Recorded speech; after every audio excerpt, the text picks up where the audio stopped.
we have a referendum date. 6 weeks from now, Australia will decide whether to back a voice to Parliament and recognise Indigenous Australians in the Constitution.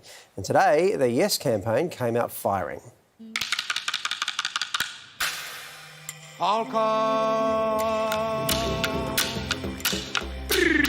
My language, I asked the ancestors from the 4 directions to come here.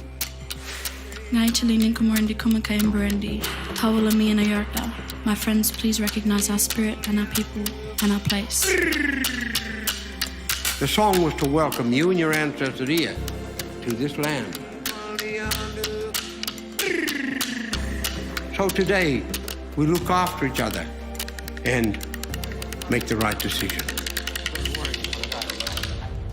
The idea for a voice came from the people. In the Uluru Statement, our people chose generosity, we chose unity, we chose love. And it will be decided by the people. And 6 years after we read out the Uluru Statement to the Australian people, the time is now. Today I announce that referendum day will be the 14th of October. You're being asked to vote for an idea, to say yes to an idea whose time has come. There comes a time in the life of every nation when it must put right the injustices of the past. A time to say no more to exclusion and prejudice. A time for us to be our better selves. What Aboriginal and Torres Strait Islander people want for their children is what you want for yours. Staying healthy, doing well at school, being safe and leading fulfilling lives. This referendum is about positive empowerment, recognition through a voice. On the morning after this vote, we will know something new about ourselves and each other. In 6 short weeks, when we wake up on October 15, we need to be able to look our neighbour in the eye and honestly say, we did our bit. But if we vote yes, we will have seized the moment of profound national unity. A moment that says, we stand with you, we see you, we need to hear you. When we cast our votes, allow us to summon the courage to be motivated by faith, hope and love. Motivated by the pursuit of a better future over an unsatisfactory status quo. We ask all Australians on this very important day to walk with us in a movement of the Australian people for a better future. So in a spirit of generosity and optimism, vote yes. In recognition of 65,000 years of history, vote yes. With hope for a better future, vote yes.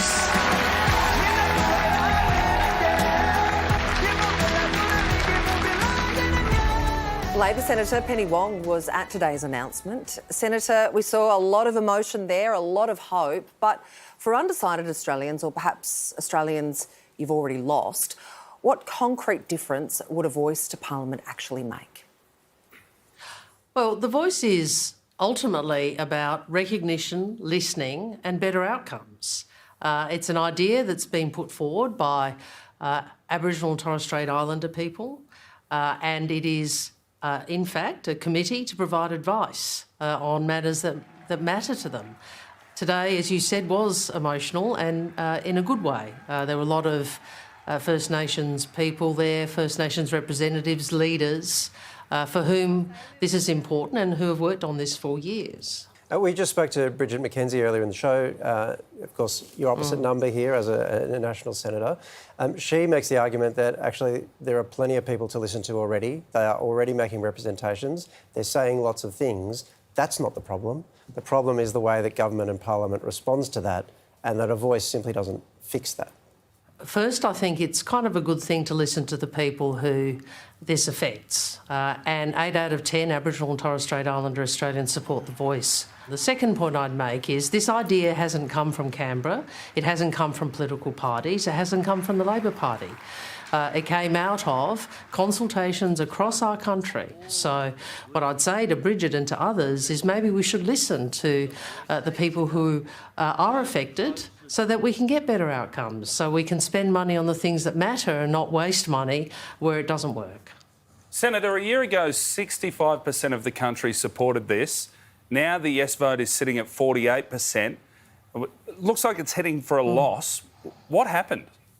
Look, change is always hard, and it's quite useful, isn't it, to go back through history and think about all the things that we've had to fight for to change our country. And very, very rarely is that change won easily, whether it's the previous referenda, whether it's marriage equality more recently, whether it's native title legislation or the apology, which was opposed by Bridget McKenzie's party and by many others. And now we look back at many of these events and we think, well, they were good things, but they were opposed at the time. And I think we're seeing that now. What I'd say to your viewers is, if you don't know, please find out. Please talk to people. Please go to the website. Please talk to the many community volunteers from sporting clubs to communities of faith who are supporting this, so they can listen to your questions and answer them. Australians are being asked to do something they've never really done before here, though, because they're being asked to establish a new institution in the Constitution.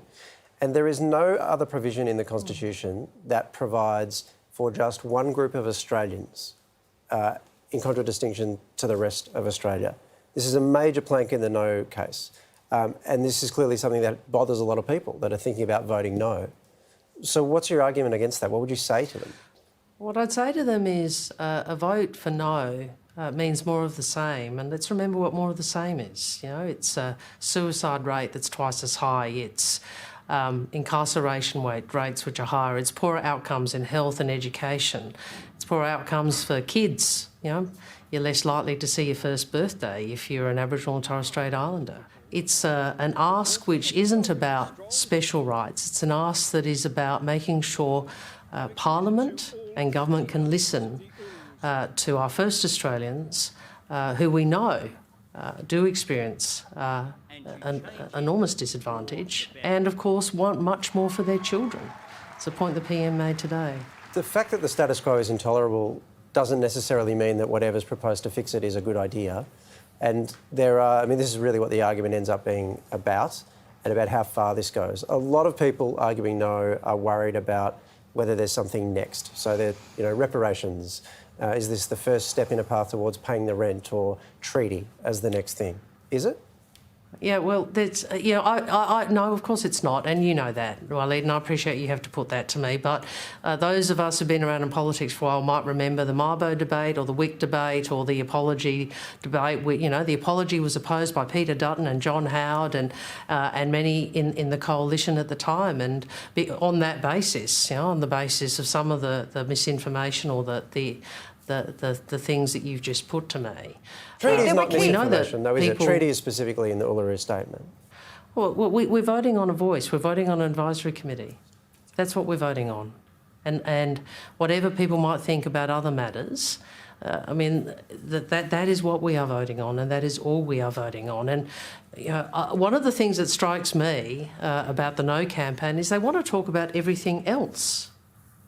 I want to talk about everything. It's like I heard Senator Mackenzie, putting forward a whole range of propositions about how the voice would operate. What she didn't say is that if Australians vote yes, she and Peter Dutton and everyone else in the Parliament will have an opportunity to legislate what the voice does look like, what its composition is, what its powers are, what its functions are.